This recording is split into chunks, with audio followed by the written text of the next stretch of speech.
Hi and welcome back to the Ruby Tuesday. My name is Ruben and this is my review for Netflix's original movie, Mosul. So this film is directed by Matthew Michael Conham and this is his first directorial debut, although we have seen his work in writing form.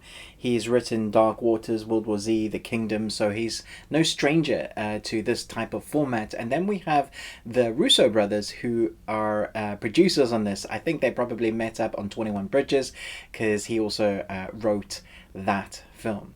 And so now we have a film about a SWAT team. They're part of the police force. They've been given a mission, all seemingly that they're still on this mission, but there's a lot of secretive stuff going on with these guys. You don't know what their mission is. You just know that you're following this newbie that you see from the beginning of a really intense, I would say 10 minutes fight sequence, and this newbie is forced to join their team. And so we see the story unfold through his eyes, really, as he keeps asking questions. What are they about? What actually is their mission? What goes part and parcel with a film like this is that you're going to have team members get exploded, get executed, die in some way.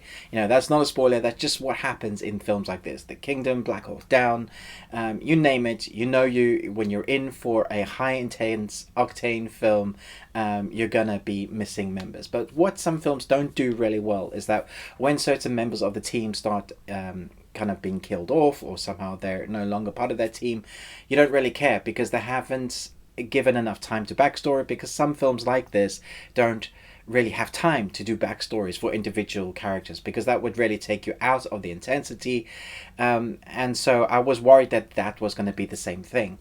However, we have team leader here who's basically taken on this SWAT team, and they come across as his family. He even talks about them as his sons, which I thought was really endearing, but you really believe it. So when you start seeing members of the team disappearing and you're wondering, well, disappearing, dying, and you're wondering how many are going to survive, your brain, or my brain, immediately goes to, yeah, but this person has plot protection because they're one of the main protagonists. And I have to say, wow, okay, I wasn't expecting that. This film is really hard-hitting, and it does hit harder because it is based on a true story. It's one of those films at the end you see when they're died, it comes up with the dates and the credits. But what makes this even better is the fruition. So you sit through these action sequences that are phenomenally executed, and we'll come back to that in a minute. But when you get to the ending of this film, it hits so hard, it packs so much more of a punch, because you weren't just going on this ride for any old reason. It wasn't just your basic mission. You get to see, and it feels worthwhile. So you sat through 2 hours of grueling, intense action, very hard-hitting. You know, it's all about ISIS. Again, seems to be very popular at the moment to do films and stories like this. Hulu did No Man's Land, which I reviewed as well. And so we have a lot of these type of stories cropping up at the minute. And so you can tend to sit back and go, okay, will this bring anything new to the table? And I have to say, the way they did it, the story that they tell when you get to the end, the fruition, the punch, you know, the basically the moral of the story of why they're doing what they do, you're like, yeah, okay, I can get on board with this. And I thought that was a really good way to keep that big moment until the end, and then you're with them and you're like, oh, all of that crap that I went through with this team was worthwhile. And so a lot of films like this just don't do that, leave you feeling a bit empty and a bit hollow inside, because you've had to sit through so much blood and violence, and there wasn't really ever a reason for this blood and violence. You know, sometimes it's just a normal mission, but you do wonder, what are you sacrificing yourselves for? You're not going to go back to your family. There's all these questions that run through your mind through films like this, but I loved where this went. I thought it was excellently executed. And talking about the execution of the film, I wanted to come back and talk about the action sequences. So this isn't one of your Hollywood films where everybody is just immortal until they're written out of the script, where everything just looks choreographed.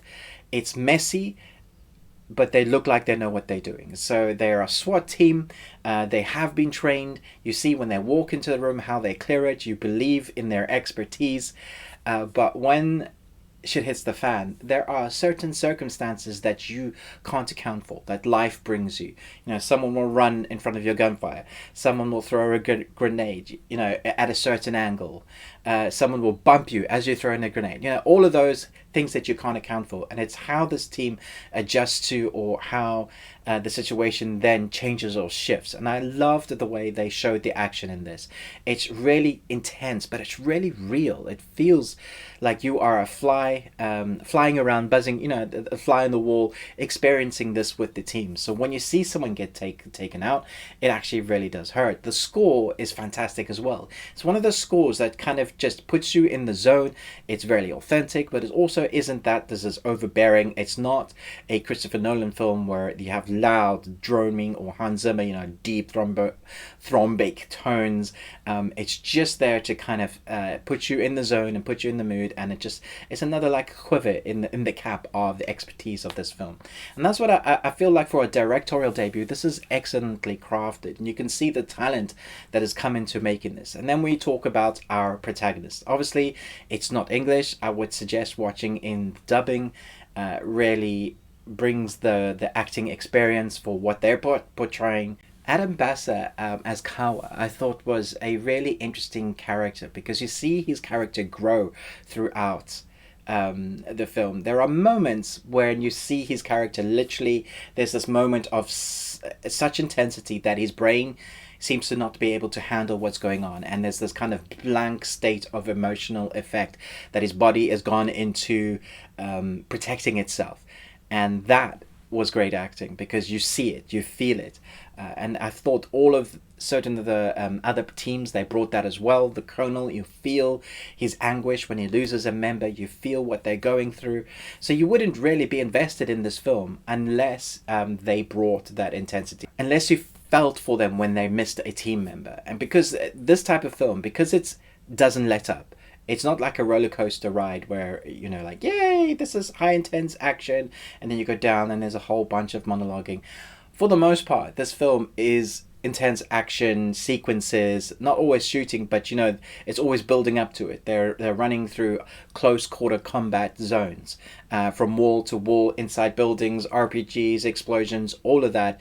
It's gritty, and it kind of doesn't let up. From Humvee to, you know, around buildings, there isn't really a moment to breathe. So what happens with the audience when you get to this kind of state of film is that unless there's something for you to get to grips with, emotionally entangle yourself with the team, it becomes too much for the audience, and you kind of switch off, so that you just get used to the violence, you get used to the explosions, and it doesn't mean anything.